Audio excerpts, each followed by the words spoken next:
भक्त के लिए महाकाल ने भस्म कर दिया काल को। जय भोलेनाथ। महाकाल शिव की महिमा अपरंपार है। उन्हें प्रसन्न करने के लिए किसी खास प्रयास या पूजा पाठ की जरूरत नहीं होती, बल्कि सच्ची श्रद्धा और पूरे मन से किया गया प्रयास आपको भोलेनाथ की कृपा का पात्र बना सकता है। शायद यही वजह है कि अपने भक्तों के लिए महाकाल ने काल तक को भस्म कर दिया था।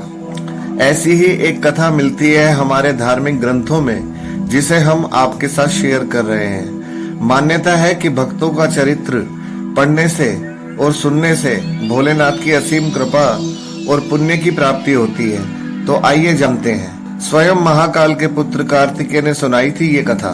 भक्त के प्रति महाकाल की अगाध आस्था।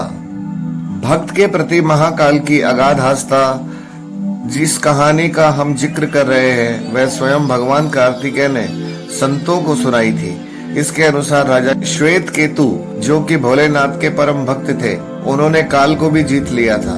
राजा श्वेत केतु सदाचारी, सत्यवादी, धर्म के मार्ग पर चलने वाले शूरवीर और प्रजापालक थे।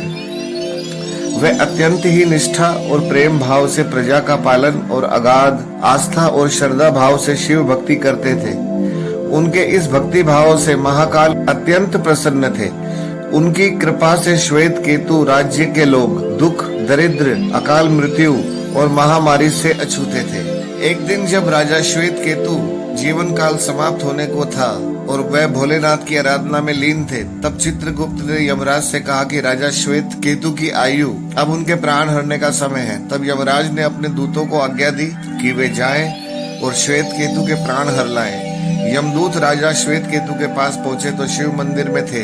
दूत बाहर ही खड़े हो गए। श्वेत केतु गहरे ध्यान में थे। बहुत देर हो गई, न श्वेत केतु का ध्यान टूटा, न यह दूत हिले। दूत बिना अपना काम किए खड़े रहे। जब वे वापस नहीं पहुंचे, यमराज ने विलंब होते देखा तो दूतों के आने में देरी होने के चलते यमराज स्वयं ही राजा श्वेत केतु के प्राण हरने पहुंचे। लेकिन वहां उन्होंने देखा कि वह तो महादेव की साधना में लीन है। अब तो ये सोच में पड़ गया कि इससे प्राण कैसे हरे, इसके प्राण कैसे हरे। उन्होंने सोचा कि ये अधूरी तरह शिव पूजा में डूबा है। इस स्थिति में शिव पूजा का भी उल्लंघन नहीं किया जा सकता। तब वह बाहर ही खड़े हो गए। उधर जैसे ही काल को इसकी सूचना मिली तो उन्होंने तलवार निकाली और शिव मंदिर में जा घुसा। काल ने देखा कि राजा श्वेत केतु अभी भी भगवान शिव के लिंग स्वरूप के सामने बैठे ध्यान मगन है।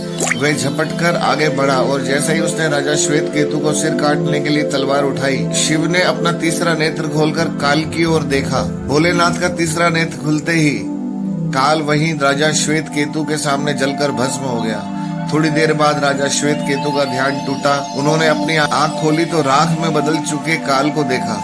उन्हें चिंता हुई कि ये कौन है और क्या है। तो श्वेत केतु ने भगवान शिव से पूछा कि हे भोलेनाथ, इसे किसने और कैसे जलाया। तब भोलेनाथ ने बताया कि ये काल था जो तुम्हारे प्राण हरने आया था।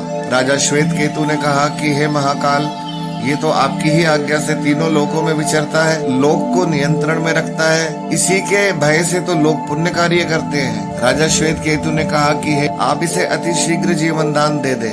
शिव जी की कृपा से काल जी उठा और उसने उठते ही श्वेत केतु को अपने गले से लगाकर बोला, राजा तुम जैसा तो तीनों लोकों में कोई नहीं है। तुमने तो अजय काल को भी जीत लिया। जीवन दान पाकर काल और यमराज ने कहा कि ऐसे जातक जो शिव जी के परम भक्त हैं, सच्चे मन और पूरी श्रद्धा से महाकाल की पूजा में लीन रहते हैं, सिर पर जटा और गले में रुद्राक्ष पहनते हैं, विभूति का त्रिपुंड ललाट पर लगाते हैं, पंचाक्षर मंत्र का जप करते हैं, उन्हें कभी भी अकाल मृत्यु का ग्रास नहीं बनना पड़ेगा।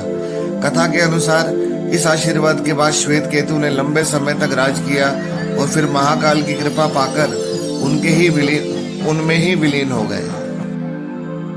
हेलो फ्रेंड्स, इस वीडियो को लाइक कीजिए प्लीज, और लाइक करने के साथ साथ बेल आइकॉन को जरूर प्रेस कर दीजिए ताकि हमारा हर आने वाला हर नोटिफिकेशन आपको मिलता रहे, और चैनल को सब्सक्राइब करना ना भूलिए।